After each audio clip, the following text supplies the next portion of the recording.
Good day, everyone, and welcome.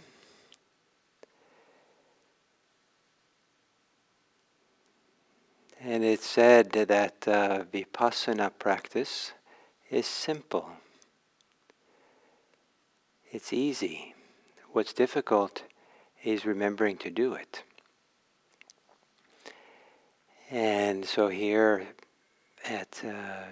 during a meditation period, we are remembering to do it over and over again.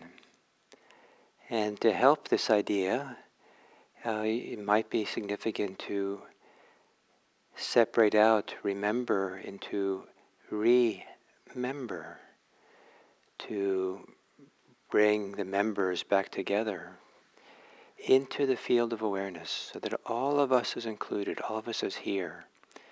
And I know of no other way that all of us can be in some way complete or have a feeling of wholeness or completeness, that all things are kind of feel like they're included. All that we are, or at least we know that we are, the wholeness of us, without this remembering, without being aware. So we remember to be aware, we remember to be present, and we train that remembering with the breathing. There could be other focuses for mindfulness practice, but a classic one is to not just simply stay with the breath and be with the breath, but rather the breath is the vehicle for this remembering, this awakening of an awareness that brings us into the present moment, that a practice that keeps us in the present in a full way. And what's remarkable about this is we're not asked to do things that are very complicated. We're asked to really kind of stay and do just one thing at a time, or just be with what's predominant here and now. And so we choose, if the breathing works for you as a meditation object, this is the one thing that we give ourselves over to, the one place where we keep remembering to come back, to be here, to be present. And you don't have to, it doesn't have to be sophisticated. There's not a lot you have to figure out or analyze. Or if you're able to just kind of follow through, see it through, just breathing, trust your breathing.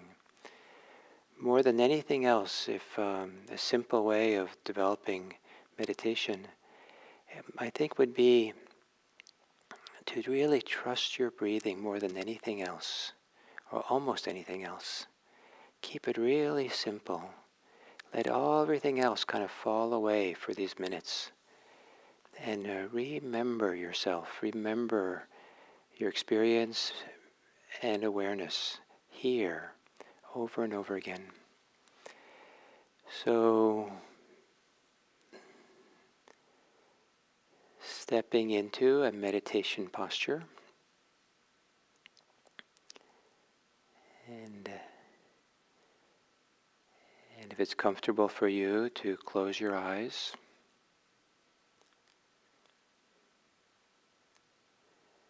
And there's a way of remembering that the breathing is the center of focus. Take a few long, slow, deep breaths. Really to feel those breaths, to feel the body move and expand and contract as you breathe deeply. To feel all the different places in your body that move as you breathe in deeply, as you exhale fully.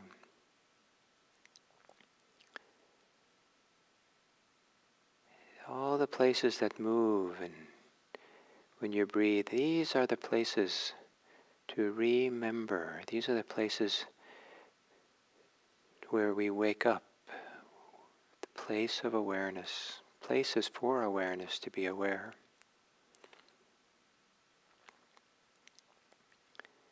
And then letting your breathing return to normal.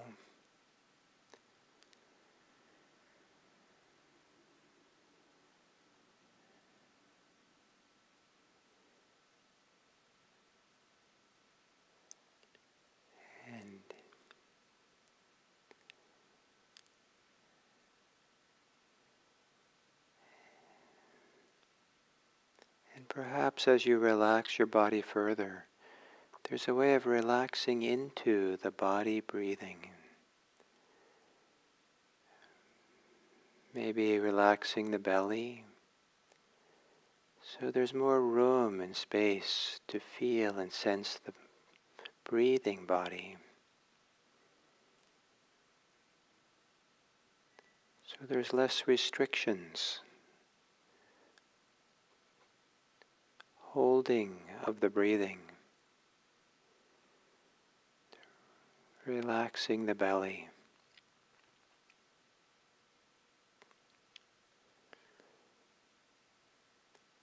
And perhaps there can be a relaxing of the chest, relaxing around the diaphragms.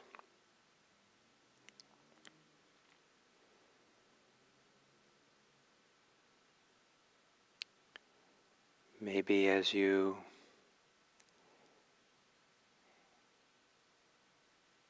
exhale, maybe as you inhale, at the top of the inhale, relaxing, softening so the inhale can be fuller. Not forcefully, but naturally.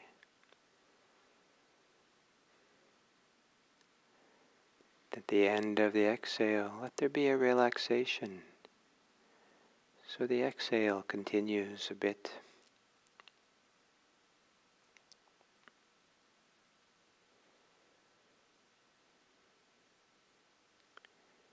Here and now, breathing.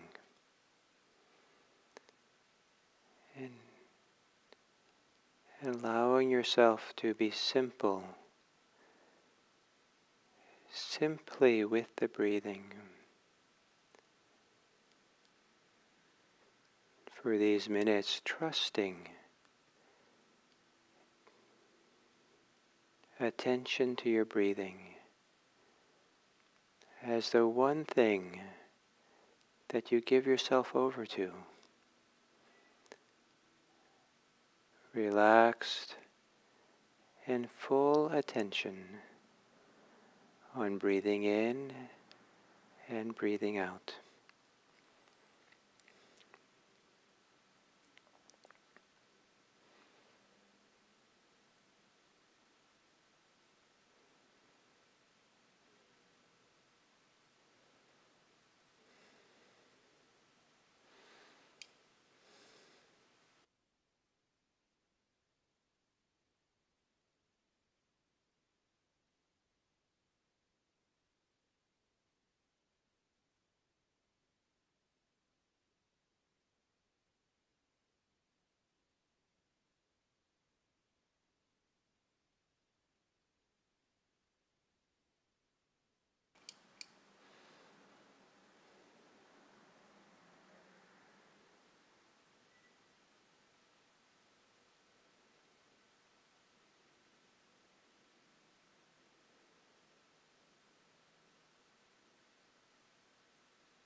Remembering to be mindful of your breathing,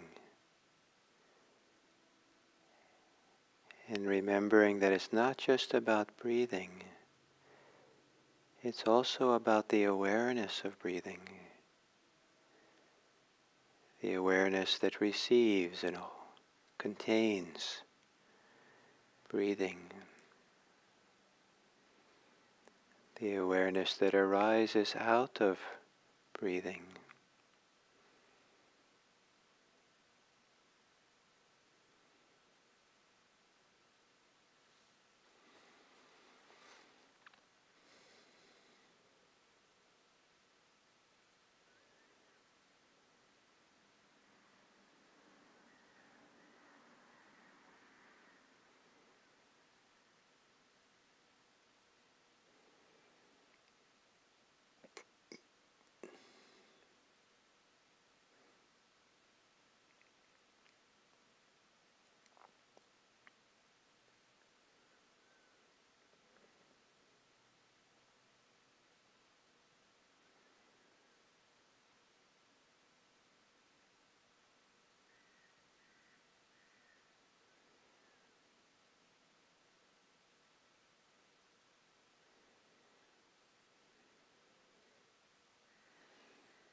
And then as we come to the end of this sitting, to let go of focusing on the breathing and remember the world. Remember others in your life, in your communities, even those in the news and those you read about. And people you don't know, far-flung around the globe. Remember that we share this planet with others who also want to be happy and safe and peaceful. Others who have beating hearts and minds with dreams and wishes and memories of life. And may we open our hearts to them. May we remember them as part of our human family, with all its diversity. And may we wish that our practice and our dedication to a mindful life, a liberated life, may we wish that it supports them in some way or other, so that they can be happy, so that they can be safe and peaceful, so they can be free. May, through the strength and the goodness of this practice we've done, help us to contribute to creating a better world, contribute to supporting others to feel happy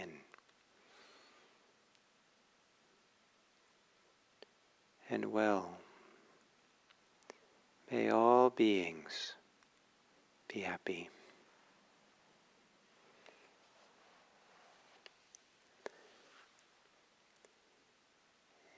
And then I don't have my bell here, so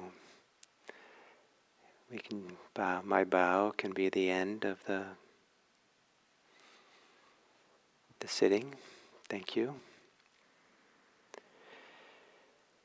So here,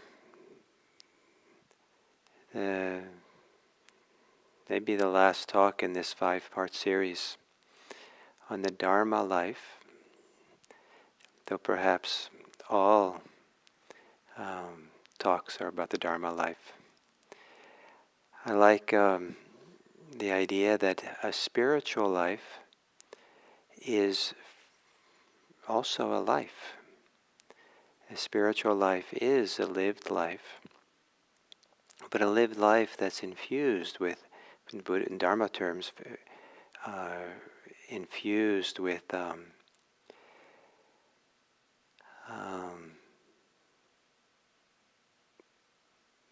mindfulness, awareness, intentionality, a certain kind of sense of purpose, an orientation towards radical non-harming of oneself and others.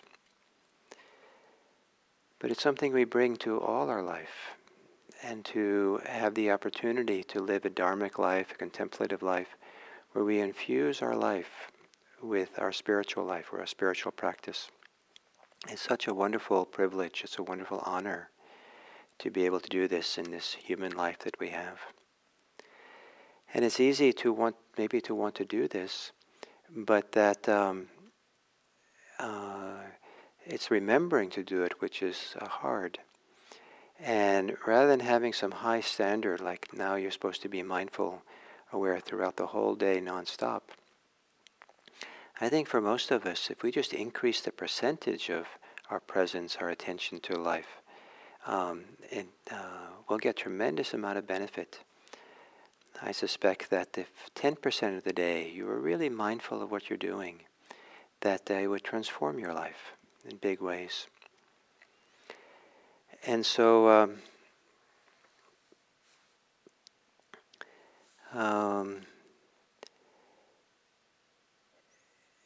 So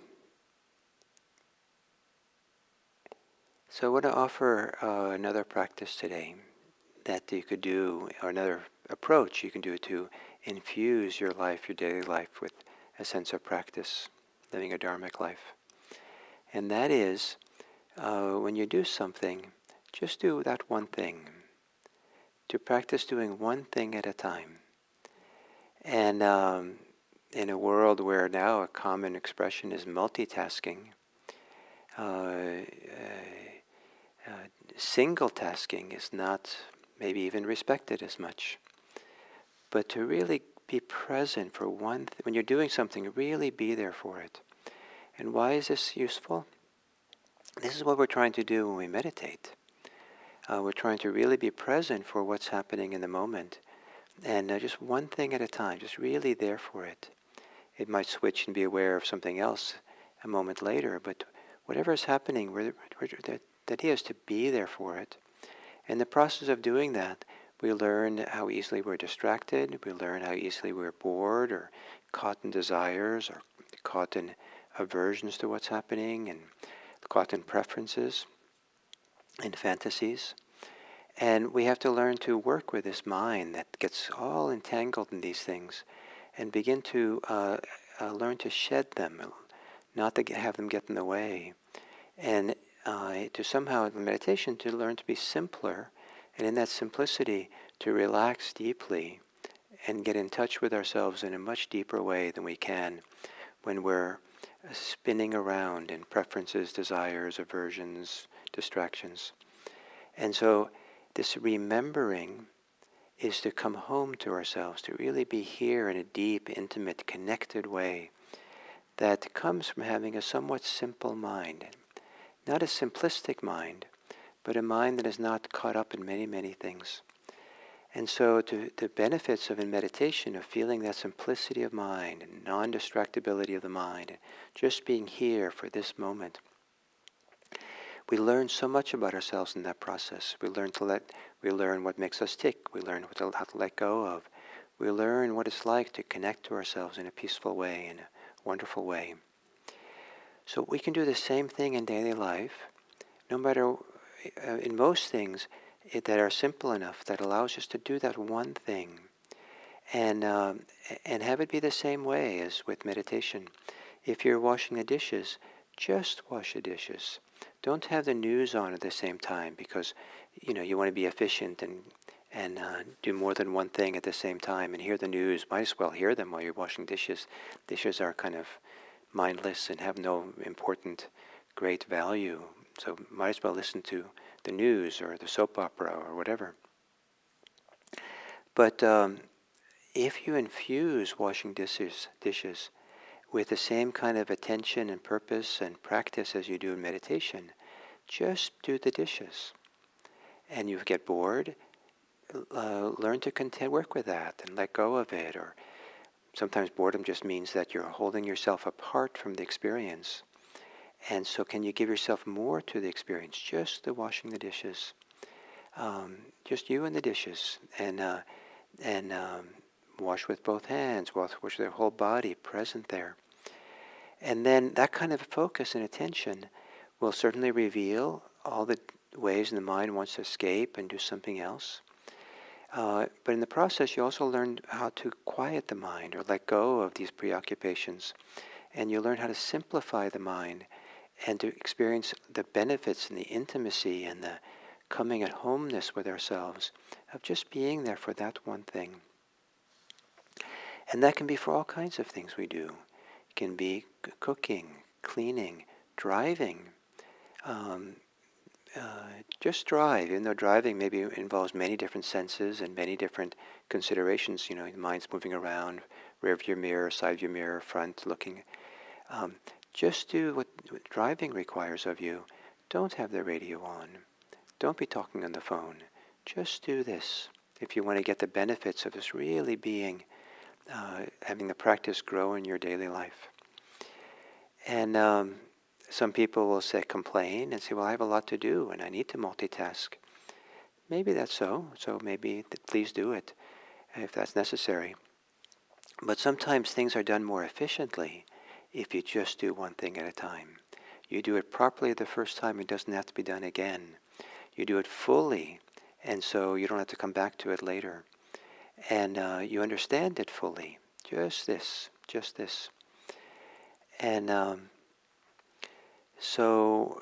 what's one of the advantages of monastic life, the monastic life that I lived, is that you're given different tasks through the day, where really what's called on is just do one thing at a time. Raking the temple grounds, just rake. Washing dishes. I was a dishwasher in the monastery my first summer there, and so I spent this. It was just me and the dishwashing machine, and so rather than washing at the sink, I had this wonderful dance of completely being in the dishwashing shack, and it was vigorous and active work. It wasn't like calm and relaxed, but it was this beautiful. And for me, it was kind of this dance of putting dishes in and away and washing and just gave myself over to what was needed then. Doing one thing at a time does not mean that we do everything slowly, though sometimes it's delicious to do it that and very helpful. We do it at a pace that's useful. Sometimes doing one thing fully means we give ourselves over fully in a very full and active way. I worked after I was in the monastery, I worked at a restaurant, kind of as a little bit of a fast, as a line cook in a restaurant, very busy restaurant, and I was doing a lot of different things. In a sense, I was multitasking, cooking different dishes at the same time, tracking them. But that's all I did. I was completely absorbed in this activity, in this concentration, absorption in what I was doing. Was, I would leave work feeling more relaxed than when I came in because of giving myself over to really do this one activity. And so if you're protesting a little bit that you can't do one thing at a time, you might experiment with it and find out if it doesn't actually give you more ease in your life, give you more relaxation. Maybe you don't have to spend time afterwards relaxing as much. Relaxing is a wonderful thing, but if you don't need to relax, then you can continue living your life in a nice way. And there's a doing one thing at a time. And then sustaining it, and really following through on it to the end. Many years ago, I discovered that when I left the monastery and was living in a house, that how easy it was to go from one end of the house to the other to get the laundry out of the washing machine into the dryer, and get distracted by things, little tasks that we do here and there, and stop. And it took a while to get to the laundry area. And so sometimes I found it was just nice to, the purpose is to go to the laundry area, just go there. So you get the body and the mind gets the sense of what it's like to kind of just do one thing and not bounce around and not be busy or grabbing at everything that comes up. So sustain, follow through. If you really set yourself to do something, with that, unless something important comes up, of course, follow through as long as it's kind of, so you can just give yourself the pleasure, the joy, just doing one thing. And for practitioners, it's more than the pleasure and the joy. It's so that we're doing the same exploration of our inner life as we do in meditation. We're learning to let go of what doesn't serve us, what's unhealthy. We're learning to wake up to what's the present moment. And we're learning to have some continuity with doing that. And that continuity is so beneficial. Continuity is what allows something to, Dharma life to unfold and deepen.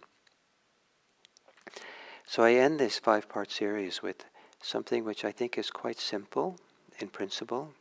Yesterday was more complicated with the idea of intention and commitment and sense of purpose, why we do things.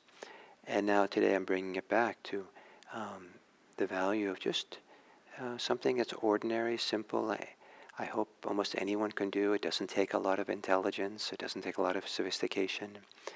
And that is, when you're doing something, just do it. Do it fully. So I'll end with a story of 2 Zen students. That's how the story was told to me. 2 Zen students were praising their own teachers. And one of them says, "Oh, my teacher is so wonderful. Has all these psychic powers, can fly through the air and walk on water and such so forth." And the other student said, "Oh, my teacher is really great too, because my teacher, when she walks, she just walks. When she sits, she just sits. When she works, she just works." And the first student said, "Oh, your teacher is really great. Now that is wonderful." So walk when you walk, sit when you sit, clean when you clean, talk with friends when you talk. This is a great power, and it's a gift to the world that we give ourselves to each thing that we do carefully. So thank you.